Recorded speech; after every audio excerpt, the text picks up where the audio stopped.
Hello science fans. Today we're exploring a bold new idea from Bill Gates about tackling climate change. Gates suggests we shift our focus, not just on cutting emissions, but on reducing human suffering, especially for the world's poorest. He argues that while emission targets matter, we can't ignore people already struggling with climate impacts. Imagine limited resources. Gates asks, should we spend them on small emission cuts or on projects that directly save lives and improve communities? He's not saying to stop fighting climate change, but to rethink our priorities. Gates wants us to ask, what actions make the biggest positive difference for humanity right now, while preparing us for the future?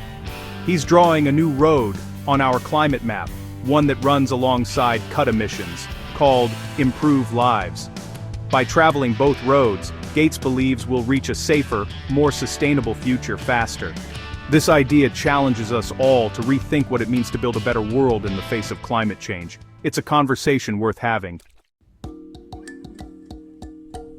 Why this shift? Gates believes our moral duty is to help those suffering most. Today, he says, if forced to choose, he'd rather eliminate a disease like malaria than prevent a tiny temperature rise. Gates argues that healthy, educated, and prosperous communities are more resilient to climate shocks.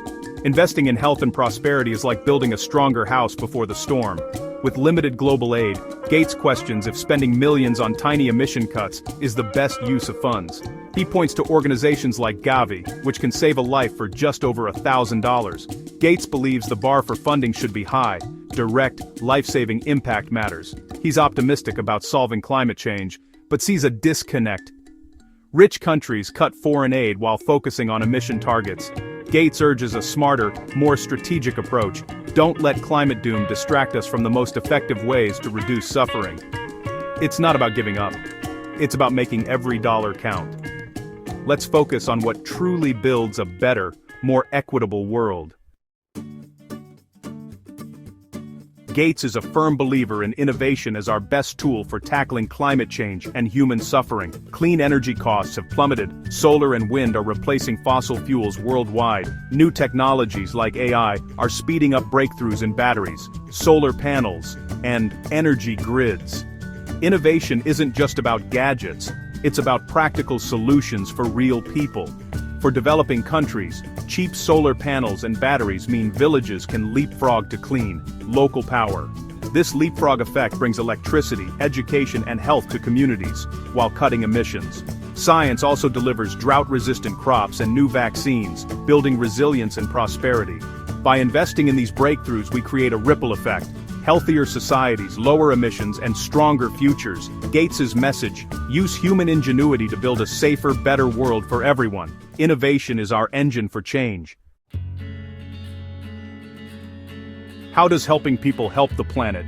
Research shows that as economies grow, climate-related deaths drop dramatically. Prosperity means better infrastructure, healthcare, and resilience to climate shocks. Access to clean energy, like solar microgrids, improves health, protects forests, and cuts emissions. Development goals, like clean energy, are powerful climate solutions. Gates argues climate change is deeply linked to health, poverty, and inequality. Lifting people out of poverty creates empowered citizens who can join the fight for a sustainable future. A healthy, prosperous population isn't a distraction from climate action, it's essential for success. When people thrive, so does our planet. Not everyone agrees with Gates's approach. Critics argue we don't have to choose between fighting poverty and fighting climate change. We can and must do both. Some worry Gates's focus could downplay the urgency of cutting emissions, which scientists say is critical. Others point out that climate change is accelerating, making adaptation alone risky. Experts warn that if we ignore emissions, we risk overwhelming any progress made through development. The natural world, forests, oceans, wildlife, needs urgent protection too. Critics say we must invest in both short-term development and long-term climate stability. The real danger is framing this as a choice, when the solution is to do both, urgently. Gates's critics aren't against helping people, they just don't want to lose sight of the climate emergency. Is it really either or? Most experts say no. We need and solutions. Projects like clean cooking stoves improve health, empower women, protect forests, and cut emissions all at once. Sustainable agriculture can boost yields, fight hunger, and store more carbon. Critics warn that delaying emission cuts is dangerous. Climate tipping points are real.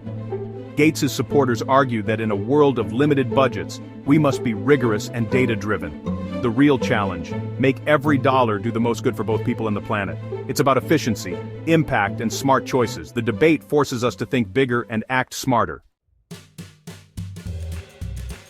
So, where does this debate leave us? With a clearer, more complete picture of the challenge ahead. Climate change isn't just a science problem, it's a human one, tied to justice and values. We need both urgency in cutting emissions and compassion for those suffering now. Linking climate action to health and prosperity builds a stronger, more motivated movement. The answer isn't either or, it's both and. Invest in clean energy innovation and support adaptation for vulnerable communities.